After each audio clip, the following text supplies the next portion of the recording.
विद्यार्थी मित्रांनो नमस्कार. या अगोदर आपली एक तासिका झाली. त्या तासिकेमध्ये आपला जो पेपर आहे मराठी कथात्मक साहित्य, त्यासाठी ज्या 10 कथा आपल्याला अभ्यासक्रमाला आहेत त्यापैकी पहिली जी कथा आहे अतिथी देवो भव, यावर काल आपण एक तासिका घेतली का. अतिथी देवो भव या कथेचा आस्वाद घेत असताना आपण सुरुवातीला वामन चोरगडे या लेखकाच्या अनुषंगाने आपण माहिती घेतली पहा. वामन चोरगडे हे लघुकथाकार म्हणून प्रसिद्ध आहेत. त्यांचे बालसाहित्य, लोकसाहित्य, चरित्र आणि त्यांनी विपुल असा अनुवाद साहित्य देखील लिहिलेलं आहे. त्यांची 1932मध्ये पहिली आम्हा ही कथा प्रकाशित झाल्याचा आपण देखील काल उल्लेख केला पहा. त्यांचे अनेक कथासंग्रह प्रसिद्ध आहेत. त्यांच्या निवडक कथाचे 2 खंड देखील काय आहेत पहा प्रसिद्ध आहेत. याशिवाय त्यांना शासनाचे, महाराष्ट्र शासन असेल, मध्य प्रदेश शासन असेल, याचे पुरस्कार देखील त्यांच्या अनेक काव्यसंग्रहाला आणि त्यांच्या कथासंग्रहाला मिळालेले आहेत. तर या ठिकाणी अतिथी देवो भव ही जी कथा आहे, या कथेमध्ये बैलाप्रती शेतकऱ्यांना असणारा जिव्हाळा या कथेतून काय झालाय पहा व्यक्त झालेला आहे. शेती व्यवसायामध्ये बैलाला अत्यंत महत्त्वाचं असं स्थान आहे, लक्षात घ्या. आणि त्यामुळं शेतकरी बैलाला आपल्या कुटुंबातील सदस्यच मानतो. बैलाचा अपमान म्हणजे स्वतःचा अपमान समजतो, लक्षात घ्या. आणि त्यामुळं शेती व्यवसायाशी निगडीत असणारा हा जो बैल हा अत्यंत महत्त्वाचा घटक आहे. तो शेतकऱ्यांचा सखा, सोबती, आधारवड आहे, लक्षात घ्या. आणि मग त्या बैलाप्रती असणारा जिव्हाळा वामन चोरगडे यांनी अतिथी देवो भव या कथेतून मांडलेला आहे. अतिथी देवो भव या कथेचा जो नायक आहे तो आहे पैकू, त्याची पत्नी बायजा, एक मुलगा आणि त्यांचे लाल ढवळ्याची जोडी असणारे असे 2 बैल, एवढं त्यांचं काय पहा कुटुंब आहे. हे पहा, पैकू आणि बायजा हे अतिशय मेहनती आणि कष्टाळू व्यक्तिमत्व आहेत. त्यांनी पाटलाच्या इथे जी सेवा केली, इमाने इतबारे जे कष्ट उपसलं, पाटलाच्या भरभराटीमध्ये त्यांचा जो हात होता काम करून, त्यामुळं पाटलाने त्यांना प्रसन्न होऊन त्यांना 10 एकर जमीन इमाने इतबारे दिलेली, लक्षात घ्या. आणि मग ती 10 एकर जमीन अतिशय कष्टानं पैकूने या ठिकाणी काय केलेली पहा नीट केलेली. सुरुवातीच्या काळामध्ये ती जमीन पडक होती. पैकू आणि बायजा यांनी त्या शेतीमध्ये कुदळीनं शेत खणून पूर्ण शेत काळं आणि कसदार असं केलेलं आहे पहा. आणि त्या शेतामध्ये जोमानं असं काय आलेलं पहा पीक आलेलं आहे. कथेच्या सुरुवातीच्या भागामध्ये कथाकाराने काय केलंय पहा वर्णन केलेलं आहे. आणि हे सांगत असताना बायजा किती कष्टाळू आहे, आपल्या देशामध्ये स्त्रियांना किती कष्ट उपसावे लागतात, ठीक आहे, किंवा पुरुषप्रधान संस्कृतीमध्ये स्त्रियावर कसे अन्याय होतात याचाही त्यांनी थोडक्यात उल्लेख या कथेमध्ये केलेला आपल्याला दिसून येतो पहा. हे जे उमेदीचं वय आहे 20 ते 30 वर्ष, या वयामध्ये भारतीय जी स्त्री आहे, विशेषतः शेतमजूर शेतकऱ्यांची जी स्त्री, तिला मात्र खूप या वयामध्ये कष्ट करावं लागतात पहा, काम करावं लागतं, लक्षात घ्या. आणि त्यामुळं त्याचं चित्रण करत करत लेखक या ठिकाणी बायजा आणि केलेले कष्ट यावर तो सांगतोय. पुढं बैलपोळा हा सण आलेला आहे, लक्षात घ्या. आणि मग बैलपोळा या सणाच्या अनुषंगानं पैकू हा काय पहा चिंतेत आहे. चिंतेत याच्यामुळे पाक त्याच्याजवळ पैसा नाही. आणि उद्याच्याला हा सण आपण कसा साजरा करावा याची त्याला चिंता लागलेली पहा. अशा वेळेस बायजा काय करते पहा, त्याला धीर देते. बायजा असं सांगते पहा की मी शेतातलं जे गवत आहे ते गवत इकडून पैसे आलेले आहेत, त्या पैशामध्ये आपण मुलाला कपडे घेतले आणि बैलाला देखील गुळ पाणी पाजले. इथपर्यंतचा कथाभाग काल आपण अभ्यासला होता. आता पुढे जे कथा आहे पहा ते आपण पाहू पहा.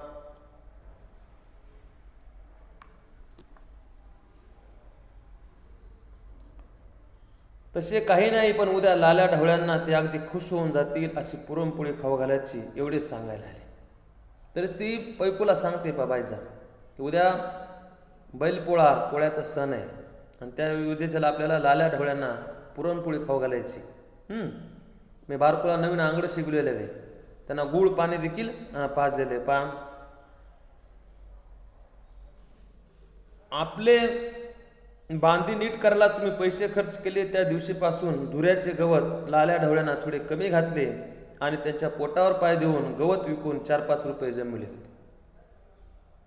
तर पैकूला प्रश्न पडतो पहा की बायजानं पैसे कुठून आणले बैलपोळा सण साजरा करण्यासाठी. त्यावेळेस बायजा सांगते पहा की धुऱ्याचं जे गवत आहे ते गवत कापून थोडं लाल्या ढवळ्यांना कमी खाऊ घालून उरलेलं जे गवत ते गवत विकलं आणि त्या गवतामध्ये मिळालेले जे 2-4 रुपये आहेत ते मी काय केलेत पहा जमवलेले आहेत पहा. आणि त्यामुळं उद्याच्या सणासाठी आपल्याजवळ पैसा आहे असं ती या ठिकाणी सांगते पहा. कोणत्या उद्देशाने आजवर कुणी सांगितलं नाही, पण पहाटेचा कोंबडा ज्या उमेदीने बाग देतो तसे पैकून बायजेला शुक्राची चांदणी उगवतात सांगितले. तर उद्या बैलपोळा सण असल्यामुळं पैकू आणि बायजा हे सकाळी लवकरच उठलेत. लक्षात घ्या, चल उठ आज सूर्याला जरा लवकर हाक मार. पैकू आणि बायजा यांना एवढा उत्साह आहे पा त्यांच्या मनामध्ये की दिवस कधी निघतो असं त्यांना झालेले. कारण बैलपोळा हा बैलाचा सण आहे, त्यांना बैलाला सजवायचे आणि त्यामुळं त्यांना रात्र कधी होती असा प्रश्न त्यांना सातत्यानं पडलाय पा. आता कथाकारांना हे वर्णन खूप सुंदर केलं पा की पैकू पहाटच उठतोय आणि आपल्या बायजेला असं म्हणते पा की चल उठ आज सूर्याला जरा लवकर हाक मार. पा कवीची कल्पना आहे, कथाकाराने या ठिकाणी कल्पना केली पा. कथेमध्ये असं वर्णन या स्वरूपाचं येतं पा. उठून शुक्राच्या सांद प्रकाशात तो शेताकडे गेला. पळसाचे 4 मेंढे त्याने तोडून आणले. बायजेने तोवर अंगण झाडून स्वच्छ केले होते. दारात त्याने मेढे उभे केले. तो पहाटच उठला आहे पा, शेतामध्ये गेलेला आहे. त्यानं पळसाचं जे झाड आहे त्याचे 4 फांद्या तोडून आणलेल्या आहेत. आपल्या दारामध्ये त्यानं उभं केलेलं आहे आणि मांडव घातलेलं आहे पहा. आपल्या बैलजोडीला त्याने रात्री हळद लोणी खांद्याला लावून जेवायला येण्याचे आमंत्रण दिले होते. पोळ्याच्या आदल्या दिवशी बैलाच्या जो खांदा आहे त्याला लोणी आणि हळद लावली जाते पहा.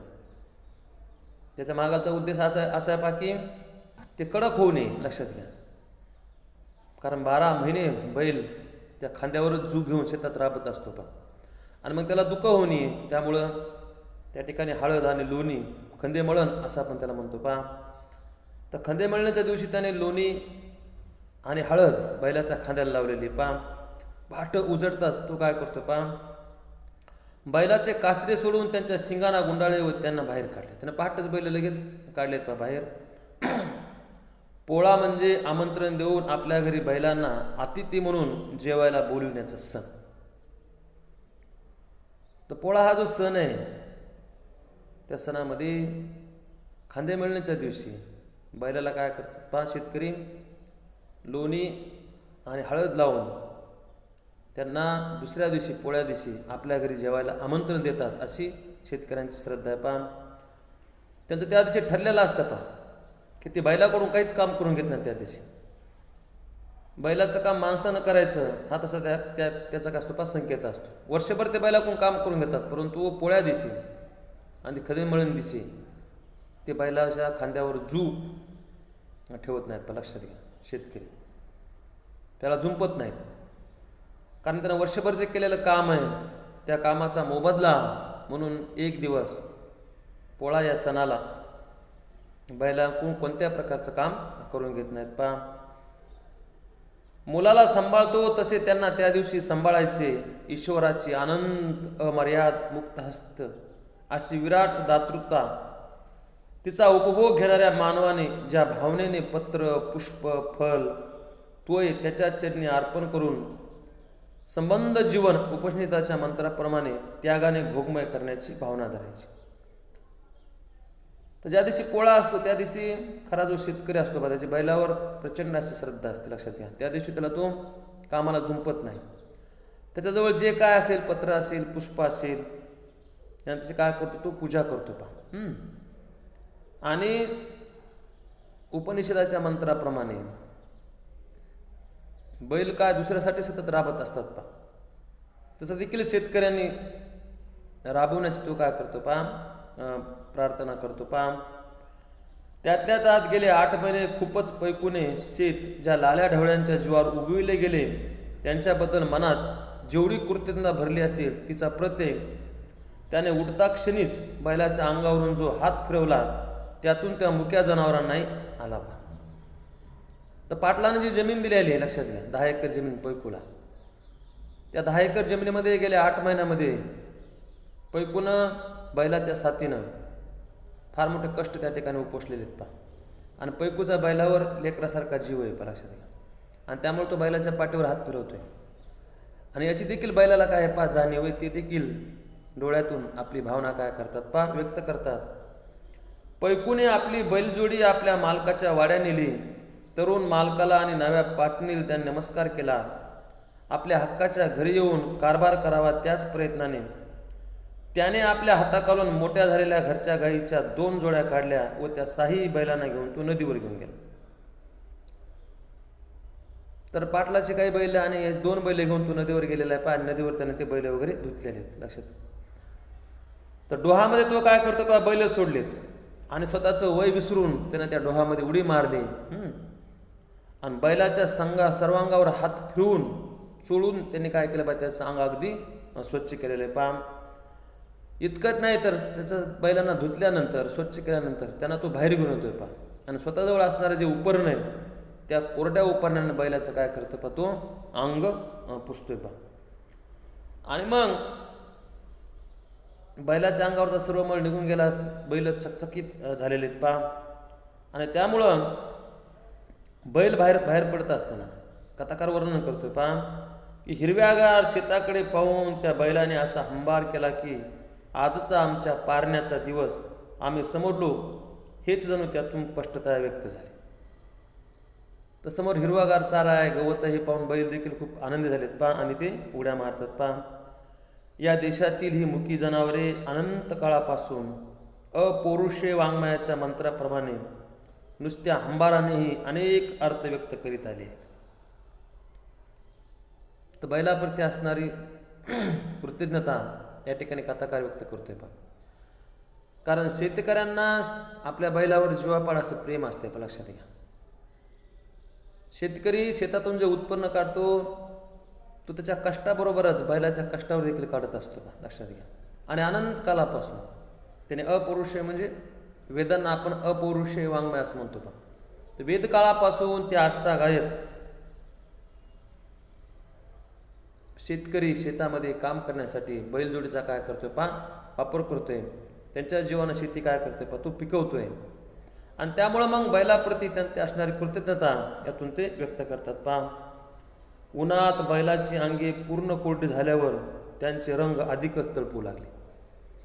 आणि हिरव्या रानात मनसोक्त चरायला म्हणून जेव्हा ते डोंगर माता चढू लागले तेव्हा हिरव्या दाट पर्णीच्या चाप्यावर पांढरी लाल फुले फुलल्याचा भास वनदेवतेलाही झाल्या वाचून राहिला नाही. कथाकार या ठिकाणी काव्यात्मक वर्णन करतोय पा. कारण बैल धुतलेले ते खूप चकचकी झालेले आहेत हां. आणि जेव्हा ते हिरव्यागार चाऱ्यामध्ये डोंगरावर चढाई गेलेली आहेत तेव्हा ती लाल आणि पांढरी जी फुले आहेत ती कशी दिसलीत पा, तर चाप्यावरच्या पांढरी लाल फुल्याचा त्यांना भास झालेला आहे पा. वनदेवतेलाही भास व्हावा असं कथाकार या ठिकाणी वर्णन करतोय पा. पोटभर चरून आपल्या मनानेच बैल घराची वाट चालू लागल्यावर पैकू त्यांच्या मागून घरी आला. तर पोटभर बैल चरलेले पा. चरल्यानंतर पोट भरल्यानंतर बैलानं आपोआपच आपल्या घराचा रस्ता धरलेला आहे. त्यांच्या पाठीमागं पैकू हा येतोय पा. घरी गेल्या पैकूचा जो लहान मुलगा आहे त्यानं गेरूचं भांडं घेतलेलं आहे पा. आजही जर आपण पाहिलं तर ग्रामीण भागामध्ये लालसर अशी माती असते, त्या माती आणि तिची त्या गेरूच्या भांड्यामध्ये हात बुडवून पंजे छापे वगैरे मारले जातात पा.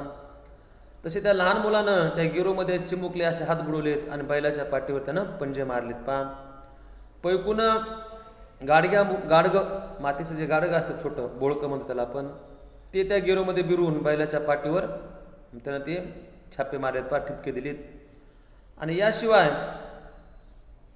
काही पंजे दे आणि ठिपके त्याने त्या बैलाच्या पाठीवर मारलेत पा. नंतर बैलांचे शिंग रंगवलेले त्यावर निळ्या चंदेरी अशा बेगडांच्या गोल गोल पट्ट्या चिटकवल्यात पहा कथाकाराने किती सूक्ष्म असं निरीक्षण करून ही नोंद केलेली पहा. शिंगाच्या छिंद्रातून पांढरी लाल सोन तागाची झुंबरे लिहिली. बैलाचं जे शिंगा असतं ना त्याच्यावर ते छिद्र पाडून त्याच्यामधून गोंडे वगैरे झुंबरासारखी लावलेली पहा. याचबरोबर गळ्यामध्ये कवड्याचे पट्टे घातलेले आहेत पहा. रानफुलांच्या रंगीबेरंगी माळा गुलबक्षीचे गजरे त्यांच्या गळ्यामध्ये घातलेले आहेत पहा. आणि पायाला विविध रंगी दोऱ्याची पैंजणे त्यांनी बांधलेली आहेत पहा. आणि बैलांच्या विशाल डोळ्यात आपल्या मुलाचे अंगणात येऊन उभ्या राहिलेल्या बायजेचे उमटलेले प्रतिबिंब पाहून पैकू अगदी खुश झाला. तर त्याचा मुलगा आणि पैकू काय करतात, बैलाची रंगरंगोटी करतात, बैलांना सजवतात. तितक्यात कोण आलेले बायजा आलेली आणि आपल्या अर्धांगिनी आल्यानंतर तो काय होतो खूप खुश आणि आनंदी होतो पहा. तिसरा प्रहर झालेला आहे पहा. वड्या पूर्णाने भरलेली जी पात्रावळी ती टोपल्यात भरून लाल्या ढवळ्यानं जीव घातलेले आहे पहा.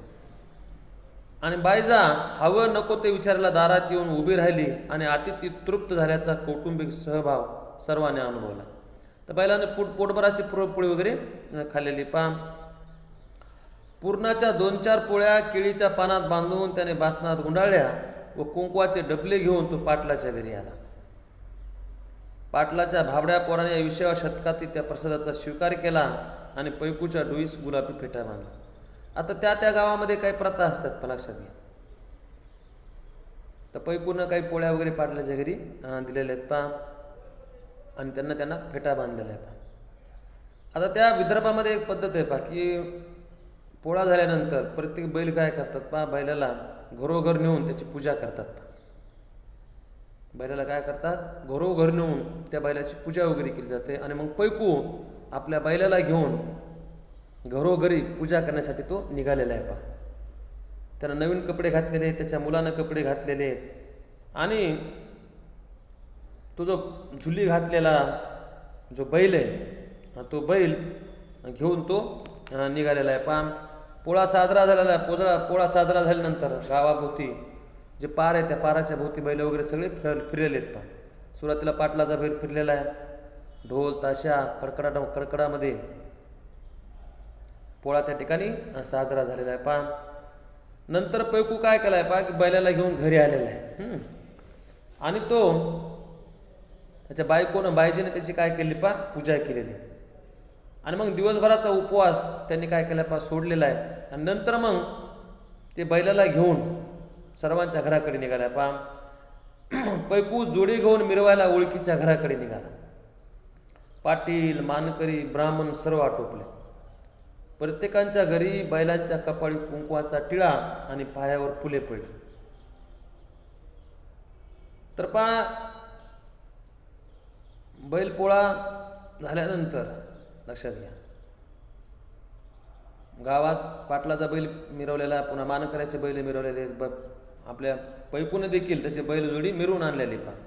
आणि घरी आल्यानंतर पुन्हा तो काय करतात पहा, बैलजोडी घेऊन प्रत्येकाच्या घरोघर तो पूजा करण्यासाठी निघालेला आहे पहा. तर गावातले मानकरी झालेले आहेत, पाटील झालेले आहेत, ब्राह्मण सर्व आटोपलेले आहेत. आणि मग प्रत्येकजण काय करतात पहा, बैलाचा कपाळी कुंकवाचा टिळा लावतात, त्याच्या पायावर फुले टाकतात. कुणी पैकूच्या हातावर गुळाचा खडा देतोय, कुणी कानात गोड शब्द पडतात, तर काय काय जण त्याला द्रव्य देखील देतात पहा. आता पुढे जी घटना घडली ते पहा. बैलजोडी डॉक्टरांच्या घरी जाऊन उभी राहिली. पाटलांच्या घरामुळे इथेही पैकूची ओळख होती. तर गावामध्ये एका डॉक्टर आणि डॉक्टरबाईचं घर आहे. त्या ठिकाणी पैकूची जोडी पैकू बैलजोडी घेऊन गेलेला आहे पहा. आता या डॉक्टरांची ओळख कशी आहे, तर पाटलाजी तर कामाला असल्यामुळं, पाटलाजी तर ये जा करत असल्यामुळे हे डॉक्टर पैकूची काय झाली पहा, ओळख झालेली. आणि मग आपल्या मुलाचे गेल्या दुखण्यातले औषध पाणी त्याने याच डॉक्टराकडून केले होते. त्याच्या घरी वेलीचा भोपळा, नवतीचे पावटे, कणसे अनेकदा त्याने पोहोचले होते. आणि याच ओळखीने त्याने त्यांच्या दारात पूजेला बैलजोडी आणली होती. तर पाटलामुळे ओळख झालेली, मुलगा आजारी पडल्यानंतर त्या डॉक्टराकडून त्याने औषध पाणी घेतलेले. आणि मग ही ओळख असल्यामुळं शेतामध्ये जे काही रानमेवा असेल, मग कणसं असतील, पावटे असतील, एक नाही भोपळा असेल वेलीचा, तो डॉक्टरला आणि डॉक्टर बाईला आणून देतोय. आणि आता डॉक्टर ओळखीचा असल्यामुळं तो काय करतो बाकी बैल पूजण्यासाठी त्या डॉक्टरने बाईच्या घरी घेऊन जातोय पहा. आणि तो मोठ्याने बाईला हाक मारतो, बाई दारी देव आणले आहेत, पूजा करा. बैलांना तो देव समजतोय, लक्षात घ्या. त्यावेळी डॉक्टर बाई मजून आवाज देवतात, पहा कसली रे पैकू, कोणते देव. बाईने येऊन विचारले. केसांचा आंबाडा बांधितच ती बाहेर आली. आता डॉक्टर बाई ती बाहेर आली, कसली रे पैकू, कोणते देव, कसली पूजा करायची रे या बैलांची. तिथे खडक म्हणजे दरडावून बोलते, बा कसली पूजा करा रे या बैलांची. होजी कशाला रे ही पूजा, त्या जनावरांना त्यात काही कळते तरी का. आता पाही शिकलेली बाई, मध्यमवर्गीय कुटुंब आहे, त्यांना जनावरांवर काही प्रेम नाही पा. त्या बैल जोडी गाई यांच्याशी यांचं काही देणं घेणं नाही पा. आणि त्यामुळे तिला ही गोष्ट खटकते. ती म्हणती जग कुठं गेले, तुम्ही कुठं त्या बैलाला घेऊन बसला, त्या बैलाची पूजा करतात. कसली पूजा करता रे, कसली पूजा करायची रे या बैलांची, कशाला रे ही पूजा, त्या जनावरांना त्यात काहीतरी कळते का. अशिक्षितांचे हे खेळ आणि समजुती, आम्हाला यात विश्वास नाही. पूजा बिजा काय करायची, तू आमच्याकडे आलास, तुला आम्ही ओळखतो, हा घे तुझा इनाम. असे म्हणून पोटी खोचलेला एक कागदाचा चिटोरा तिने पैकूच्या हातावर ठेवला आणि डॉक्टर घरी नाहीत असे सांगून ती आत गेली. तर पहा डॉक्टर बाईचं हे जे वागणं आहे, हे जे वर्तन आहे, ती पैकूला खटकलेली आहे. लक्षात. पैकू आपल्या ओळखीचे आहे म्हणून त्याच्या घरी बैल घेऊन गेलेला आहे पूजा करण्यासाठी. आणि डॉक्टर बाई म्हणते, त्या मुख्य जनावर यातलं काहीतरी कळतंय का रे, तुम्ही अडाणी माणसं, असुशिक्षित माणसं, असं किती दिवस वागणार. मी त्याची पूजा पिजा काय करत नाही, हा दर तुझा इनाम म्हणून कमराला खोल्याला ₹1 काढून त्यानं पैकूच्या हातावरती नोट ठेवलेली. पैकूने इतके दिवस आनंदाने साजरा केलेला हा सण, या बाई अन्न खातात की काय कडू औषधच पिऊन राहतात, याबद्दल अचंबा करीत पैकू तिथून निघून गेला. पैकूला खूप वाईट वाटलं पा. आपला आणि आपला बैलाचा केलेला अपमान त्याला खटकला पा. तो असं म्हणतोय की बाई अन्न खाती का विष खाते, काय बोलते असं. घरी येता येता रात्री 11चा सुमार झाला. अंगणात तेलवातीच्या जवळच त्याने बैल बांधले. थकलेला मुलगा नव्या कपड्यानिशीच आपल्या वाकळीवर जाऊन झोपला. पैकूने बैलाच्या अंगावर तांदूळ टाकले, आपले नवे कपडे काढून ठेवले आणि लोटाभर पाणी घेऊन त्याने आपली पतारी जवळ केली. तो पुन्हा गावात फिरलेला पाय बैल त्याने फिरून आलेला. घरी येताना रात्रीचे 11 वाजलेले. तुझा मुलगा आहे, तो मुलगा थकलेला आहे, तो घरी गेल्या नव्या कपड्याने झोपला आहे. पैकूने बी अंगावरील नवीन कपडे काढले आणि आपल्या अंतरुणावर जाऊन तो झोपलेला आहे पा. बायजा देखील 15-16 तासाच्या श्रमाने दमून मुलाला पोटाशी घेऊन आडवी झाली होती. मूल घोरू लागले. पैकूने दिवा विझवला आणि बायजेच्या अंतरुणावर जाऊन त्याने तिला जोराने गदगद हलवली. त्याला माहीत होते तिला झोप लागली नाही. तिने झोपेचे सोंग केले. बजे आज इतक्या लवकर झोपायला या 24 घंट्यात म्हातारी झाली सोय. आता नवरा बायकोमधला संवाद आहे, प्रेमळ संवाद आहे, लक्षात घ्या. पैकू बायजूला हलवून उठवतोय. त्याला माहिती की बायजा झोपलेली नाही म्हणून पहा. त्यावेळेस म्हणते, का खुशीत दिसताय, खूप कमाई करून आणलेली दिसते. आता बायजा लाडानं आपल्या पैकूला बोलते पहा की तुम्ही आनंदी दिसतात, खुशीत दिसतात, खूप कमाई करून आणली का. आल्यावर बोलायला वेळ झाला नाही, झोपा आपली जाऊन, नाहीतर उगीच कालच्यासारखी तुमचे मन आपले काळे बिळे होऊन येईल. आणि मग तो बायजा बोलते पहा की तुम्ही बैल फिरून आणला, खूपच खुशी दिसतात, खूप कमाई करून आणली का काय. बरे बरे फार बोलतेस आज, चलिये इकडे, किती कमाई आणली आज, काय दिले कुणी कुणी. आता बायजा येते पा. बायजा विचारते तुम्ही किती कमाई केली, बैल लोकांनी किती द्रव्य दिलं. पैकूने सगळे सांगितले, कुणी काय दिले याचा हिशेब केला. आणि हे पा काय डॉक्टर माहीत आहे तुला, तो औषधवालाच की नाही. होय, त्याच्या घरी जोडी नेली होती पूजेला. तर पैकू बायजाला सांगतोय पा, लक्षात घ्या की तो जो डॉक्टर आहे ना, तिचे डॉक्टर बाई, तिच्याकडून आपण औषध आणतो, त्याच्या घरी बैल जोडी पूजायला नेली होती पा. बैलाच्या गळ्यातली ती लाल माळ तिथलीच ना. नाही ग, बैने पूजाच केली नाही, लाल्या ढवळ्याची. तर तो सांगतोय पा, तो असं म्हणतोय की त्या बाईनं बैलाची पूजाच केली नाही. म्हणजे म्हणाली ती जनावर त्याची काय पूजा करायची, आम्ही तुला ओळखतो. तो सांगतोय बघ ती डॉक्टरीन बाई काय काय म्हणली. ती असं म्हणाली की ते जनावर आहे त्याची काय पूजा करायची. मग तुम्ही निघून नाही आलात होय. तिने 1 रुपयाचा कागद दिलाय. तर डॉक्टरीन त्या बैलाची पूजा करत नाही पा, तू आमच्या ओळखीचा असतो, आमच्याकडे आलास म्हणून हादर म्हणते तुला इनाम 1 रुपया म्हणून ती त्याला दिलेलं पा. बैलूला आणि पैकूला आणि त्याच्या लाल ढोळ्याच्या जोडीला तिने बिलकुल मान दिला नाही पा. लक्षात घ्या, त्या बैलाची पूजा तर केलीच नाही, उलट वरून ती काय मुकी जनावर आहेत, त्यांना काय कळते, तुम्ही अशिक्षित अडाणी असेच वागणार, असा वरून तिने उपदेश केलेला आहे पा. आणि 1 रुपया तिला दिलेला आहे पा. हे सगळं पैकू बायजाला सांगतोय पा. बैलांची पूजा केली नाही आणि हे चिटोरे दिले. म्हणे आम्ही शिकलेलो आहोत, पण खाते बैलाच्याच पायाचे ना. दोघंही काय वेळ चूप राहिले. तर पैकूला जशी गोष्ट खटकली तशीच बायजाला देखील खटकली पा. आपल्या नवऱ्याचा आणि आपल्या बैलाचा केलेला अपमान तिला देखील स्वतःचा अपमान वाटतोय पा. लक्षात घ्या. आणि तो असं ती असं म्हणतोय की शिकलेली बाई, असं पैकू म्हणतोय पा. पैकू बायजीने अगदी एकरी नावाने सलगीच्या मनसुब्याच्या स्वरात निश्चयपूर्वक उद्गार काढला. का ग बजे. पैकूने तिच्या दांडावर हात ठेवला. का ग बजे म्हणून असं पैकूने काय केलं, तिच्या दंडावर वगैरे हात ठेवलेला आहे पा. लाल्या ढवळ्या आज आपल्या घरची पाहुणे.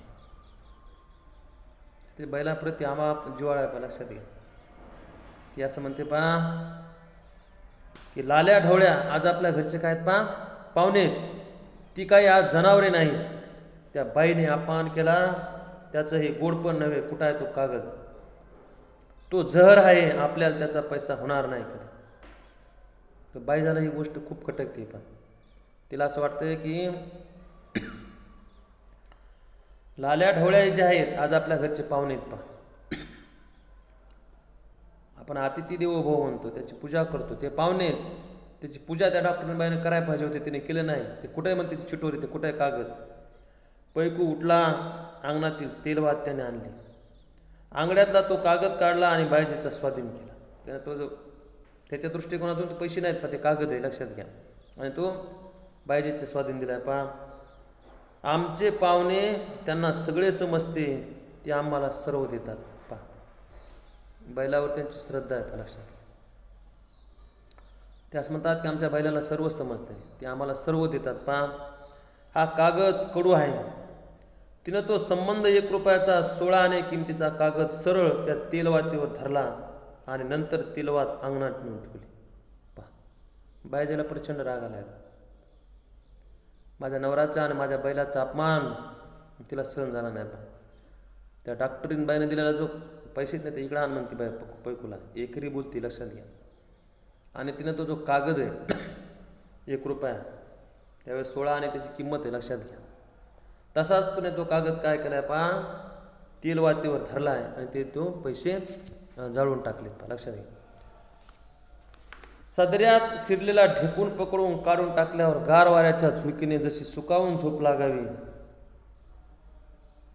तर पा ते कथाकारने इथं वर्णन केले पहा की जसं एखादा कपड्या शिरलेला ढेकून काढून फेकावा आणि माणसाला तशी झोप लागावी, तसं तिने ते रुपया काय केला पा काढलेला आहे आणि जाळून टाकलेला आहे. आणि त्यामुळे मग पैकू आणि बायजा यांना आपल्या बैलाचा केलेला अपमान ही गोष्ट खूप खटकत असते पा. अशा वेळेस बायजा काय करते पा, पुन्हा आपल्या नवऱ्याला काय करते पा, धीर देते. झोपता झोपता बायजेने पैकूच्या कपाळावर हात ठेवला व विश्वस्त स्वरात म्हणाली, पैकू आज मारबत नाही ओरडलास, कर सुरू झाले असेल ओरड, मग आपण झोपू.